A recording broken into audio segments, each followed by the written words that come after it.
Happy Friday night, guys. It is October 22nd. Hopefully, when you see this, it is not Friday night. Hopefully, you're doing something more fun than on Facebook or Instagram or even YouTube. But it is Friday night for me. Just wrapping up a few things in the office. We had a couple closings today.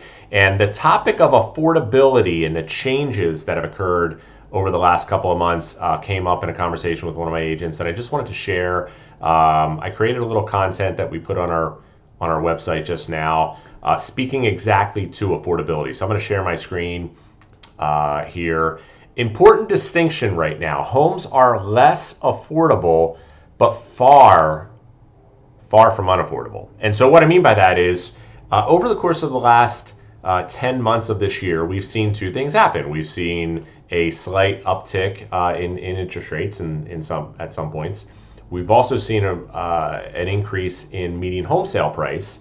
Homes are selling for more. In fact, I have a home that sold in April, and for professional reasons, work reasons, the buyers were needing to relocate, and we put the home back under contract again, and that actually closes at the end of next week at a higher price, a sharply higher price than we sold it for with no changes back in April. So we were seeing homes sell for more money. The question is, what kind of an impact does that have on affordability?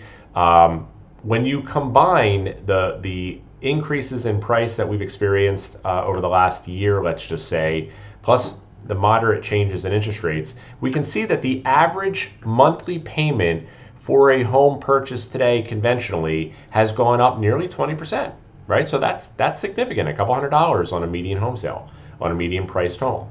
And so, however, when we look at that over the long haul, it is still, even with prices up double-digit percentage gains the last several years, year over year, we're still far from the highest cost of living that residential housing has had, or at least the average that residential real estate has had over the last 25 years, right?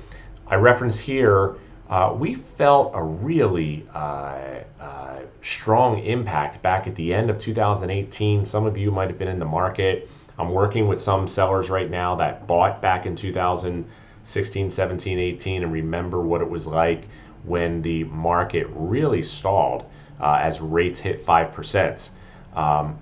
Going back much further and dating myself in this real estate industry, which I've sold real estate for 30 years just about. When I sold real estate in the 90s, most of the transactions that's closed at that time from a residential conventional interest rate standpoint were like in the 8s. Sometimes they hit 9%. If a buyer was able to secure and lock in an interest rate in the 7s, it was the happiest day almost of their life. Like, that was such a find and such an incredible opportunity that they were able to lock in when they were in the 7s. It was just extraordinary. So now all of a sudden we're teetering in these rates right now in the 2s and 3s. They ticked up to 5 and slowed things down just a little bit, but the reality is we've got a great opportunity right now. Still far less cost of living on a monthly payment standpoint than we've experienced at any point in time over the last 25 years. So that was really the moral of the conversation and the story. We have an incredible opportunity still. We have prices that bounced back to a point at which certainly our market here in South Jersey needed to see that market return. And sellers are happy that we've returned to some price points that are much more in alignment, which also triggered other economic factors which are benefiting all of us. We're finally seeing new homes being constructed for the first time in the better part of the last decade. So lots of great momentum in all economic fronts here in South Jersey and the greater Philadelphia metro market in general.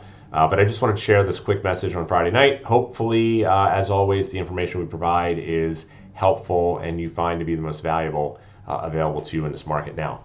But again, important distinction. Homes are a little less affordable, but far from unaffordable. Have a great Friday. I'm going to go pick up some pizza from my friends down at Marcini's in Summers Point. Hope you have a great weekend, and I'll see you soon.